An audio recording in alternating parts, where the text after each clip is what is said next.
What's up guys, Akariss here.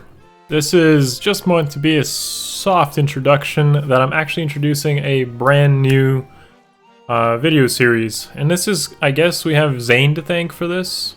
Yeah, so I'm going to be making 4-star focus videos going forward, like unit analysis on those characters. Because generally speaking, they're pretty easy to pick up. And they tend to get demoted anyways, so they end up looking nice as like future projects to build on. And I definitely feel like they deserve some attention. So with that being said, enjoy the rest of the video. Thank you for watching as always, folks.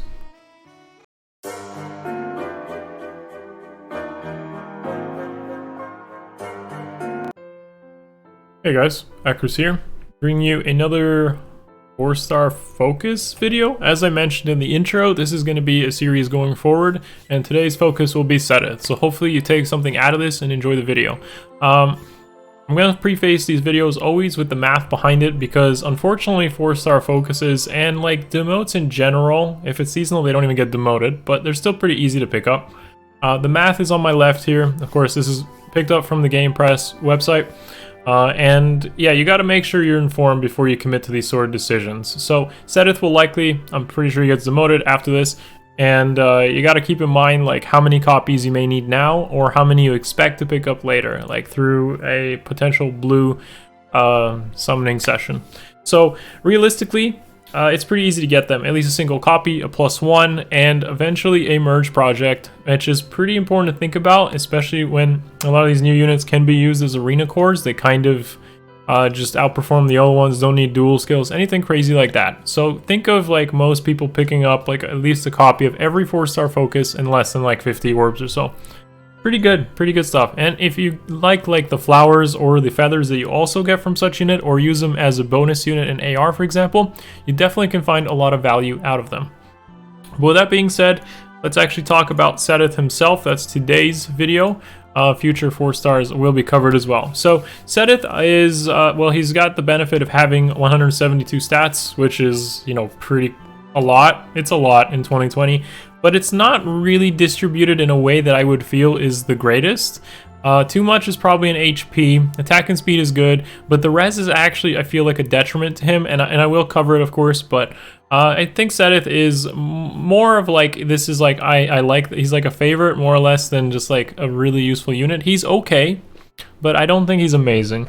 That's kind of what I'll say on the front of this. Seteth, at least he comes with a preference weapon, and his preference weapon is pretty good. It basically gives him like a goad flyers when he's within range of someone, and it acts as like a lull skill for attack and speed on the enemy. So that's pretty good. It's kind of similar to Altena's Earthly Gay Bolg as well. So yeah, but the thing that's also kind of interesting to him is he actually buffs allies as well. All allies, doesn't have to be flyers. So I think the most likely comparison I'm going to give Seteth is like, he's a 2020 Camilla. You know, Camilla's axe buffed flyers and I believe cavalry, only 3 attack and 3 speed. It benefited Camilla as well as those particular units. And I actually used Camilla quite a bit. So Seteth is a blue lance flyer that's a bit unique because of his weapon, and he has a more modern weapon than Camilla does.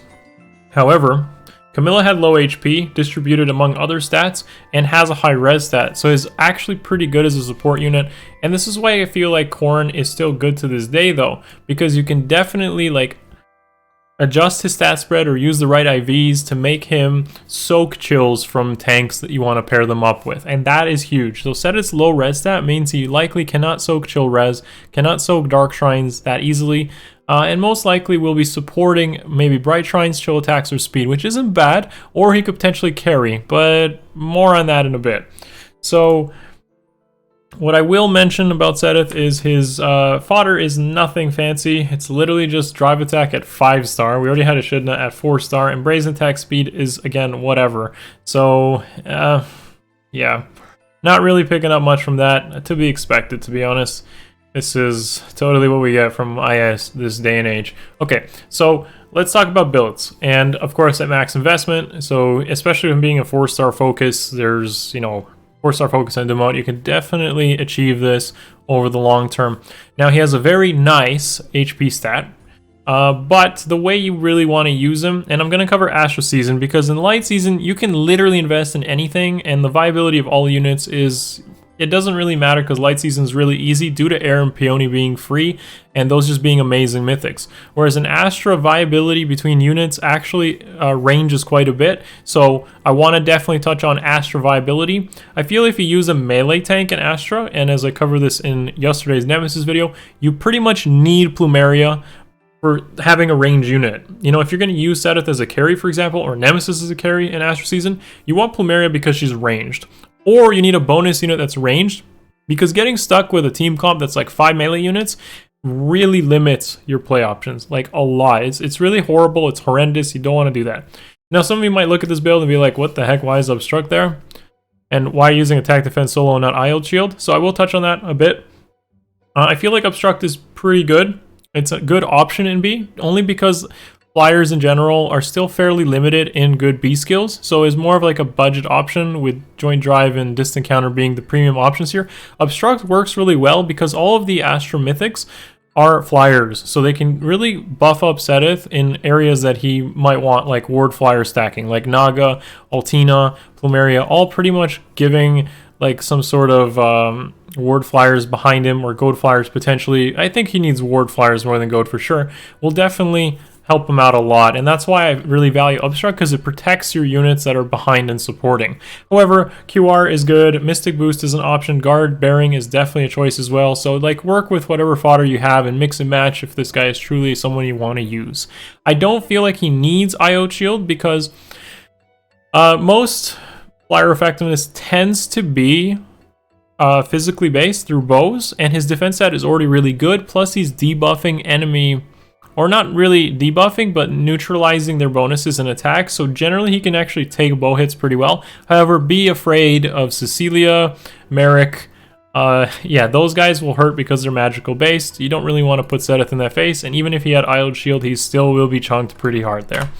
Okay, so where I feel Seteth definitely has his place is going to be as a support. Really, if you are running still a 2 mythic setup, Seteth is actually pretty solid as a support unit, even at fairly low merges, because of his high offensive stat spread. He actually can soak Bright Shrine from Claude, as shown here, and even Dark Shrine if you have someone else buffing like Fort Flyers, for example. So this build definitely can be mixed and match, but like a low merge Claude, which you may have, and even a high merge Claude with high merge Seteth can actually be behind him and supporting him pretty well with like ward, goad flyers and such, plus the Spear of Assel acting basically like a goad flyers. Flyer mobility is amazing, so this is actually pretty cool. Claude being a range also helps. His build on the left is definitely interchangeable. Same idea, he may not need IO shield because he has a lot of healing from his weapon. Plus, you just stack him with a bunch of defense and attack defense solo, and you got yourself a solid support unit in the back. I feel like Seteth's best way to use him is definitely as a support, whether that's in AR or arena. The weapon is kind of made for that, and the fact that it benefits himself a little bit is a nice thing, but it's, you know, it's not enough, I say, in 2020 to really matter that much compared to much better carry options. Finally, we got where I do feel is also a solid place for him, because he's the first of many to do this, which is being a 175 flyer unit. So that's cool, because flyer units are really useful in arena, especially with arena maps being more flyer, I'd say, centric lately. Like they favor flyer, the maps with a bunch of water and forests and trenches and stuff. So this is kind of cool to him. If he gets merged to +10, he doesn't even need 2 300 SP skills, he only needs 1. I chose Heavy Blade 4 here just to work with like Gale Force. He already has a solid attack stat.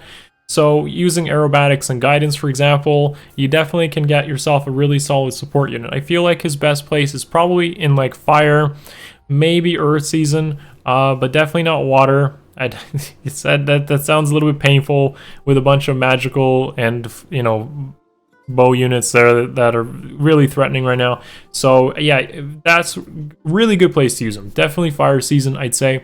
Not too much synergy with Edelgard because she wants to be solo, but we'll see. Okay, so that's pretty much what I'm going to cover about Seteth in this video. I hope you guys definitely took something out of this, and going forward, 4-star focuses and the respective demotes will be covered in future videos. I think Zane definitely, despite him being so talked about, definitely, you know, you guys showed some interest in those sort of videos. So if you do, be sure to always support the videos, watch them thoroughly, give the video a like, tell your friends, whatever, subscribe, and join the discussions on Twitch and Discord as always. That way I know that you guys are still passing these videos around, and as long as they have interest, I can keep producing them. As always, it really helps. So thank you guys, and I will see you in the next video. Much love. Peace.